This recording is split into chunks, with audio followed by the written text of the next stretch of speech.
जो आज का टॉपिक है बिहारी जी के दोहे।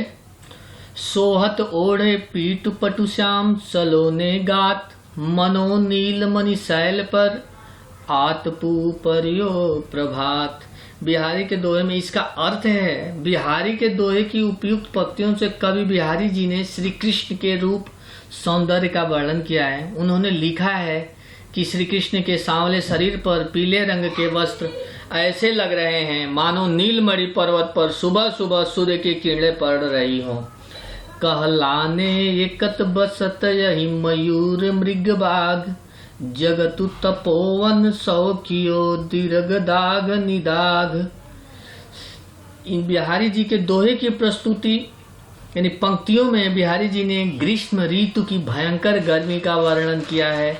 वो यहाँ कहते हैं कि जंगल में पड़ रही भयंकर गर्मी के कारण एक दूसरे की जान के प्यासे जंगली जानवर जैसे बाघ, सांप, मोर, हिरन आदि आपसी शत्रु भूलकर तपस्वी की तरह शांति से एक साथ रह रहे हैं। और अगले दोहे में बिहारी जी कहते हैं, बतरस लालच लालक की मुरली धरी लुकाई, सोहब कहे भौर हनुष से दैन कटे नाही जाई। बिहारी के दोहे भावार्थ में बिहारी के दोहे की उपयुक्त पंक्तियों में गोपियां एक दूसरे से बातचीत करते हुए कह रही हैं कि हे सखी, हमने श्री कृष्ण से बात करने के लालच में उनकी मुरली छुपा ली है ताकि उनका पूरा ध्यान हम पर रहे और हम उनसे प्रेम भरी बातें कर सकें, सुख प्राप्त कर सकें। श्री कृष्ण तरह तरह के कस्में देकर उनसे मुरली के बारे में पूछते हैं, लेकिन वो नहीं बताती। फिर जब श्री कृष्ण को यकीन हो जाता है कि गोपियों को मुरली के बारे में नहीं पता है, तब वो अपनी भौहें टेढ़ी करके हंसने लग जाती हैं। इस कारण श्री कृष्ण को फिर से गोपियों पर संदेह हो जाता है। और अगले दोहे में बिहारी जी कहते हैं, कहत नतत रिझत खिझत मिलत खिलत लजियात, भरे भवन में करत है नैननु ही सब बात। बिहारी के दोहे भावार्थ बिहारी के दोहे की प्रस्तुत पंक्तियों में कवि ने दो प्रेमियों के बीच इशारे से हो रही बातचीत का वर्णन किया है। कवि कह रहे हैं कि तमाम लोगों की भीड़ बीच में भी दो प्रेमी एक दूसरे से आंखों ही आंखों के इशारों से इस तरह बात करते हैं कि दूसरे लोगों को पता भी नहीं चलता। इशारे इशारे में ही प्रेमी अपनी प्रेमिका से कुछ पूछता है और प्रेमिका उसका उत्तर ना में दे देती है, जिससे प्रेमी रूठ जाता है और उसे मनाने के लिए प्रेमिका आंखों ही आंखों में इशारा करती है।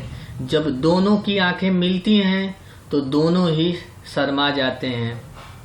और अगले दोहे में बिहारी जी कहते हैं, बैठी रही अति सघन बन पैठी सदन तन माह, देखी दोपहरी जेठ की छाहो चहती है छाह चाहती है छाह। बिहारी के दोहे की प्रस्तुत पंक्तियों में कवि बिहारी जी ने जून के महीने में पड़ने वाली गर्मी का वर्णन किया है। कवि इन पंक्तियों में गर्मी की प्रचंडता का वर्णन करते हुए कहते हैं कि गर्मी इतनी भयंकर है कि छाया भी इस गर्मी से बचने के लिए छांव खोज रही है। वह इस गर्मी से बचने के लिए या तो घने जंगलों में कहीं छुप गई है या फिर किसी घर के अंदर चली गई है।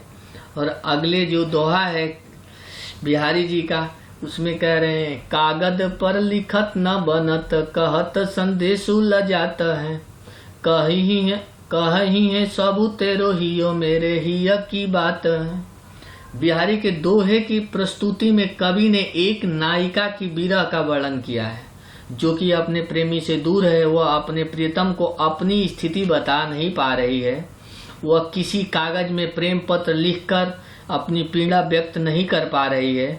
उसे किसी को अपनी पीड़ा का संदेश भेजने में भी शर्म आ रही है। अंत में नायिका अपने प्रेमी से कहती है कि जिस तरह मेरा हृदय आपके लिए तरस रहा है, उसी तरह आपका हृदय भी मेरे लिए तड़प रहा होगा। इसलिए आप मेरे दिल की व्यथा अपने दिल से ही पूछ सकते हैं। वह आपको मेरे दिल के हाल के बारे में सब कुछ बता देगा।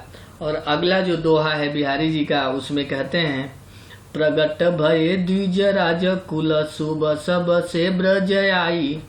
मेरे हरो कलेश सब के सवराई। बिहारी के दोहे की प्रस्तुत पंक्तियों में कवि श्री कृष्ण से कहते हैं कि आपने स्वयं ही चंद्रवंश में जन्म लिया और ब्रज आकर बस गए, जहां उन्हें सब केशव कहकर बुलाते थे।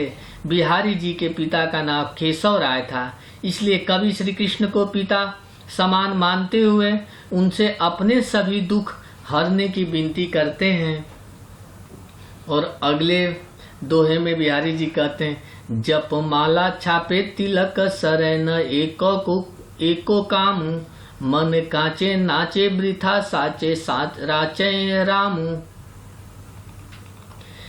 बिहारी के दोहे की प्रस्तुत पंक्तियों में कवि ने धार्मिक आडंबरों के स्थान पर सच्चे मन से ईश्वर की भक्ति करने पर जोर दिया है।